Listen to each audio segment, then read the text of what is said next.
জয় জয় মালিক। সুপ্রিয় শ্রোতা, আজকে একটা গুরুত্বপূর্ণ বিষয় আপনাদের সামনে উপস্থাপন করার জন্য এসছি। সেটা হলো আধুনিক চিকিৎসা বিজ্ঞানের সীমাবদ্ধতা ও মালিকের বাঙালিয়ানা আধ্যাত্মিক দর্শনে রোগ প্রতিরোধের চিরন্তন শক্তি। আমরা আমাদের মৌলিক অধিকার, সেই অধিকারের একটা বিষয় হলো চিকিৎসা। তো সেই চিকিৎসার কি অবস্থা বা এর ভিত্তি কি বা আমাদের করণীয় কি, সে বিষয়েই কথা বলার জন্য উপস্থিত হয়েছি। তো আমাদের বাঙালির প্রাণের মধ্যে বয়ে চলেছে প্রকৃতির রূপ, ঋতুর ছন্দ, গানের মাধুর্য আর মাটির গন্ধ। মালিকের বাঙালিয়ানা আধ্যাত্মিক দর্শন আমাদের শিখায় এই প্রকৃতি ও জীবনের ধারাবাহিকতা মিলেই নিহিত জীবনের সার্থকতা ও স্বাস্থ্য। কিন্তু আজকের আধুনিক যুগে আমরা কি করে চলেছি? আমরা হাসপাতালে দৌড়ে ছুটছি, কেমিক্যাল ঔষধ শরীর বিষাক্ত করছি, অপারেশনের ছুরিতে দেহের অঙ্গ কেটে ফেলছি, অথচ রোগ ব্যাধির ভিড়ে শরীর মন নুয়ে যাচ্ছে। এই অবস্থা আমাদের একান্তই দরকার মালিকের ঐশ্বরিক দর্শনের আলো, যা শুধু রোগ নিরাময় নয়, রোগ প্রতিরোধকেই প্রধান বলে মনে করে। আসুন আজ আমরা সেই পথ খুঁজি। আধুনিক চিকিৎসা বিজ্ঞানের বাস্তবতা ও সীমাবদ্ধতা কি, সেটা একটু আলোকপাত করছি। আধুনিক চিকিৎসা বিজ্ঞানের অগ্রগতি সত্যিই অনবদ্য, কিন্তু এর সীমাবদ্ধতা ও বাস্তব ক্ষতির কথাও চোখে আনা দরকার। ঔষধের দীর্ঘমেয়াদী প্রভাব আমাদের শরীরের রোগ প্রতিরোধ ক্ষমতাকে ধীরে ধীরে ধ্বংস করে। কেমিক্যাল ভিত্তিক ঔষধ, যেমন উচ্চ রক্তচাপের ঔষধ, শরীরে স্বাভাবিক রক্তচাপ নিয়ন্ত্রণ ব্যবস্থাকে দুর্বল করে দেয়, যা দীর্ঘমেয়াদে কিডনি হার্ট সমস্যা সৃষ্টি করে। দীর্ঘমেয়াদে লিভার ও কিডনির উপর ঔষধ বিষক্রিয়া জমে, যা শরীরের নিজস্ব শোধন প্রক্রিয়ায় ব্যাহত সৃষ্টি করে। অপারেশন পদ্ধতির সীমাবদ্ধতা কি? অপারেশন দেহের কোনো অংশ কেটে ফেলা রোগের মূল আঘাত নয়। রোগের মানে একটা অঙ্গ আপনি কেটে ফেললেন, এটাই রোগের মূলে আঘাত করা নয়। অধিকাংশ অপারেশনের পরই রোগীর জীবনযাত্রায় নতুন জটিলতা সৃষ্টি হয়, ব্যথা, স্ফীতি, সংক্রমণ।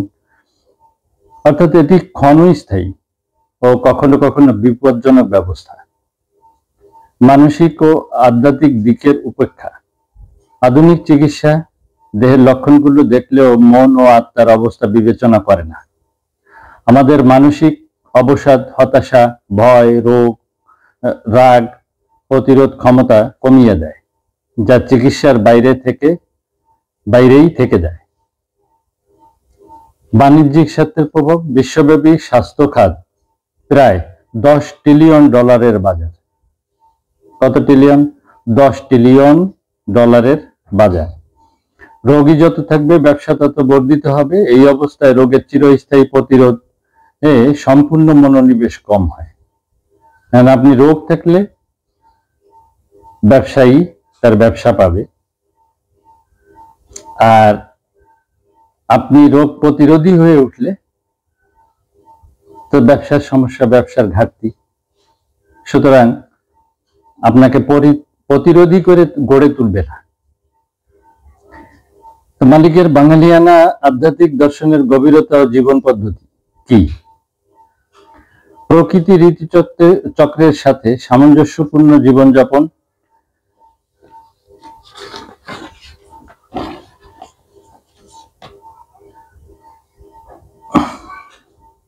বাংলার ঐতিহ্য ঋতুভিত্তিক খাদ্যাভ্যাস ও জীবনযাত্রা ছিল রোগ মুক্তির মূল চাবিকাঠি। ঋতু অনুযায়ী শাকসবজি, ফলমূল, ভেষজ গ্রহণ, বন্য মধু খাওয়া, তাজা ও সহজপাচ্য খাদ্য শরীরকে শক্তিশালী করে।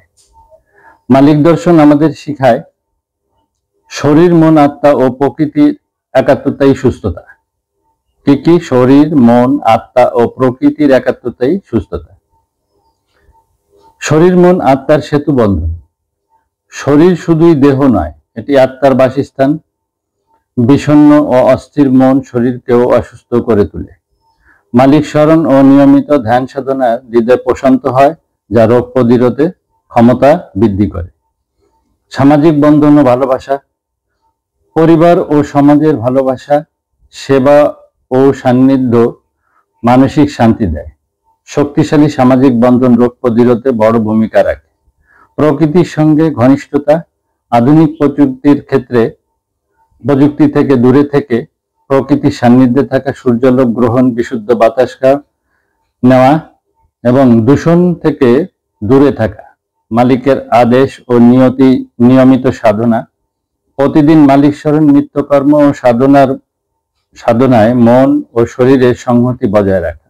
বাস্তব উদাহরণ ও গবেষণার আলোকে বিশ্ব স্বাস্থ্য সংস্থার মতে রোগের 70% কারণ জীবনযাপন ও খাদ্যাভ্যাসের সাথে সম্পর্কিত। প্রাকৃতিক পরিবেশে নিয়মিত সময় কাটালে হৃদরোগ ও মানসিক চাপ কমে 30 থেকে 40%।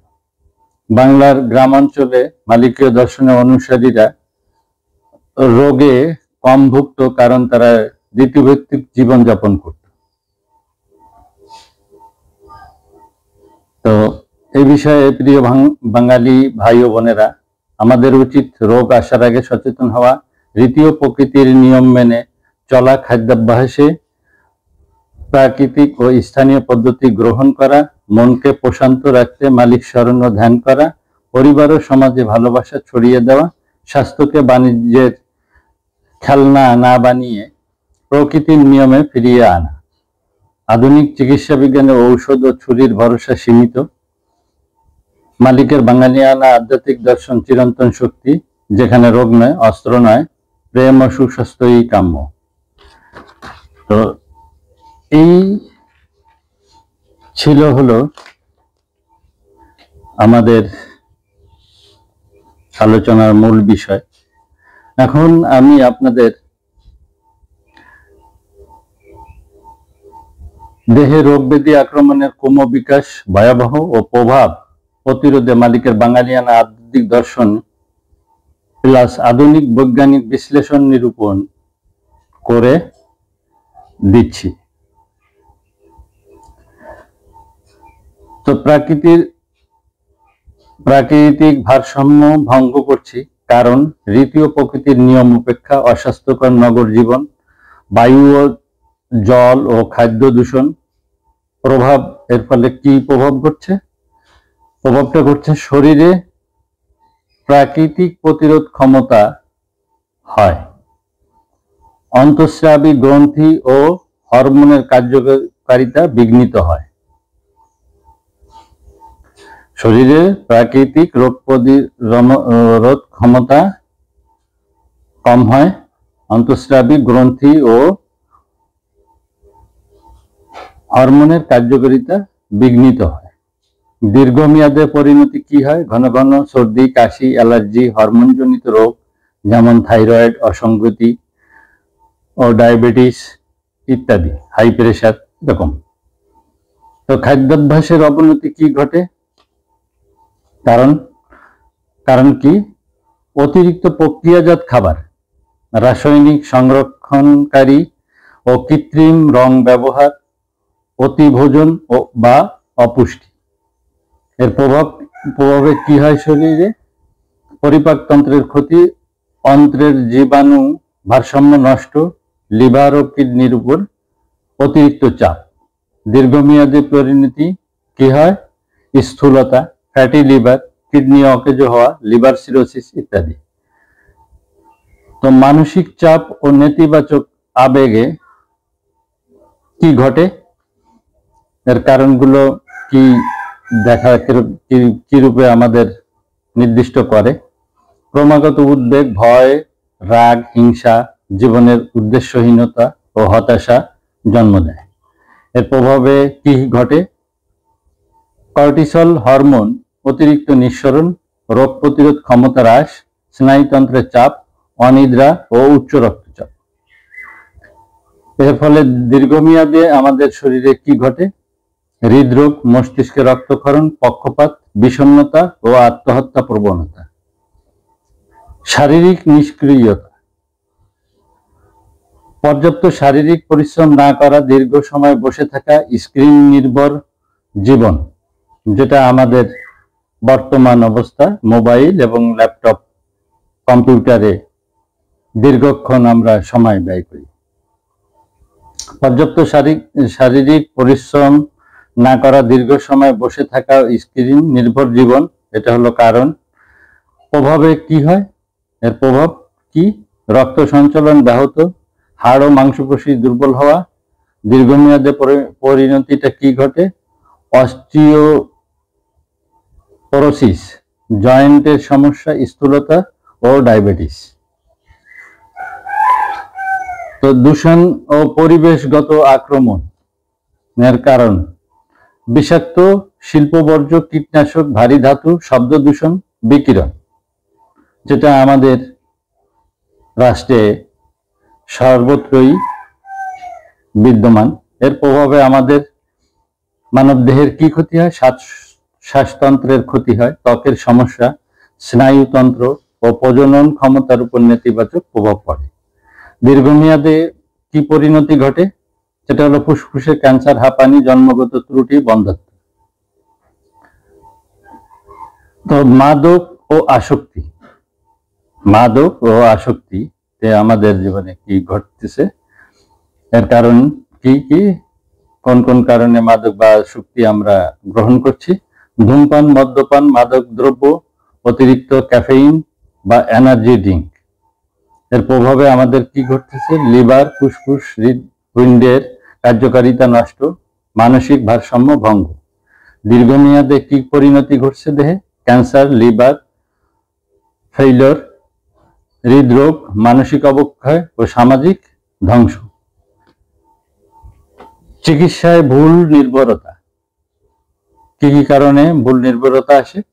এটা হলো কেমিক্যাল নির্ভর ঔষধের দীর্ঘমেয়াদী সেবন, অপ্রয়োজনীয় অ্যান্টিবায়োটিক ও অপারেশন।